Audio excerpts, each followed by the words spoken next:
Date India TV, हर खबर सच्चाई की ओर। तहसीलदार यांना महाराष्ट्र राज्य कोतवाल संघटनेचे संवर्गात चतुर्थ श्रेणीचा दर्जा प्रलंबित मागण्यांच्या बाबतचे रुपेश पेचे अध्यक्ष राळेगाव तालुका यांच्या पुढाकाराने कोतवाल संघटनेने दिले निवेदन।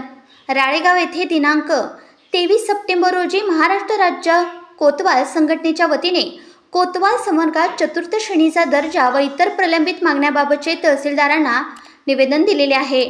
महाराष्ट्र राज्य कोतवाल संघटनेचे राज्यस्तरीय लक्षवेधी आंदोलन मंत्रालय स्तरावरील कोतवाल संवर्गात चतुर्थ श्रेणीचा दर्जा व इतर प्रलंबित मागण्या दिनांक 23 सप्टेंबर पर्यंत पूर्ण न झाल्यास शासनाच्या विरोधात नाविलाजास्तव केवळ शासनाचे लक्ष वेधण्याचा प्रामाणिक हेतूने 24 सप्टेंबरला राज्यभर जिल्हास्तरीय धरणे आंदोलन, 25 सप्टेंबर काम बंद आंदोलन, 26 सप्टेंबर आझाद मैदान मुंबई येथे मागण्या पूर्ण होईपर्यंत बेमुदत धरणे आंदोलन करण्यात येणार आहे।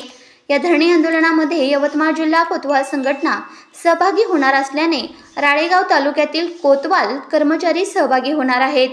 तरी आम्हा सर्व कोतवाला संवर्गाविषयी नक्कीच सहानुभूतीपूर्वक भूमिका असून आमच्या मागण्या मंजूर होणे कामी आमचे निवेदन शासन दरबारी आपल्यामार्फत पोहोचवण्यात यावे, असे राळेगाव तहसीलदार अमित भुईटे यांना निवेदन देताना बोलण्यात आलेले आहे।